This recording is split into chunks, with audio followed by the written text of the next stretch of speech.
দেখা গেছে এখানে জুলাই যোদ্ধাদের নামে কিছু সংখ্যক ছাত্র নামধারী, সেটা ইন্টারভিউতে আমি দেখেছি, কিছু উচ্ছৃঙ্খল লোক ঢুকেছে। সেটা ফ্যাসিস্ট সরকারের ফ্যাসিস্ট বাহিনী বলে আমি মনে করি।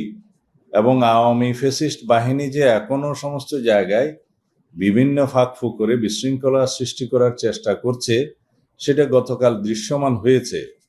এখানে কোনো জুলাই যোদ্ধা, সঠিক কোনো জুলাই অভ্যুত্থানের সাথে জড়িত কোনো সংগঠন অথবা কোনো ব্যক্তি জড়িত থাকতে পারে না। এটা ছিল আমার সুস্পষ্ট বক্তব্য। এই কথার মধ্য দিয়ে প্রকৃতপক্ষে আমি জুলাই অভ্যুত্থানের সাথে জড়িত ব্যক্তি, সংগঠন এবং শক্তিদের সম্মানিত করার চেষ্টা করেছি, যাতে কোনো ক্রমেই কেউ যেন জুলাই যোদ্ধাদেরকে এই সমস্ত কর্মকাণ্ডের জন্য, উচ্ছৃঙ্খল কর্মকাণ্ডের জন্য অভিযুক্ত না করতে পারে এবং তাদের সম্মানহানি না হয়। কারণ জুলাই গণ অভ্যুত্থান, ছাত্র গণ অভ্যুত্থান 2024 আমাদের জাতীয় জীবনের জন্য শক্তি।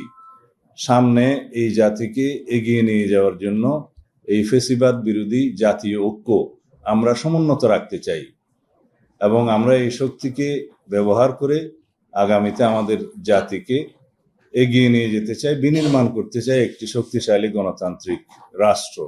জুলাই গণ অভ্যুত্থানের, ছাত্র গণ অভ্যুত্থান 2024-এর ভূমিকা আমাদের জাতীয় জীবনে একটি লিডিং ফোর্স, ড্রাইভিং ফোর্স, আমাদের জাতিকে এগিয়ে নিয়ে যাওয়ার জন্য একটি শক্তি, আমাদের ফ্যাসিবাদ বিরোধী জাতীয় ঐক্য। এর মধ্যে কোনো রকমের কোনো কলঙ্ক, দাগ স্থাপন হোক, সেটা আমরা কখনোই চাইতে পারি না। যে কোনো বিষয়ে বক্তব্য দেওয়ার সময় আমরা যেন এই বিষয়ে সাবধানতা অবলম্বন করে আমরা নিজেরা এবং সবাইকে সে আহ্বান জানাবো। এই প্রেক্ষিতে বাংলাদেশ জামায়াত ইসলামীর সম্মানিত আমির একটি স্ট্যাটাস দিয়েছে, আমি দেখলাম। তাতেও তিনি আহ্বান জানিয়েছেন যে জুলাই যোদ্ধাদের ফ্যাসিবাদের দূষণ নামে অভিহিত করে বক্তব্য দেয়া উচিত নয়।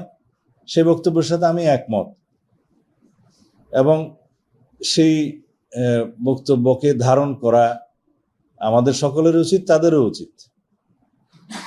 কিন্তু আমাদের বক্তব্য নিয়ে কাটিং করে বিভিন্নভাবে অপব্যাখ্যা দেয়া থেকে সর্বমহলকে বিরত থাকার জন্য আমি অনুরোধ জানাবো।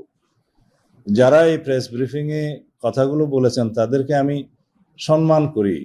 যারা জুলাই গণ অভ্যুত্থানের শক্তি হিসাবে নিজেদেরকে পরিচয় দেন এবং জুলাই গণ অভ্যুত্থানের শক্তিকে ধারণ করে নতুন রাজনৈতিক দল সৃজন করেছেন, তাদের উজ্জ্বল ভবিষ্যৎ কামনা করি।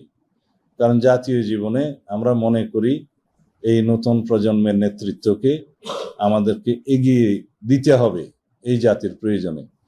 তারাই ভবিষ্যতের রাষ্ট্রনায়ক, তারাই ভবিষ্যতে এই রাষ্ট্র পরিচালনা করবে।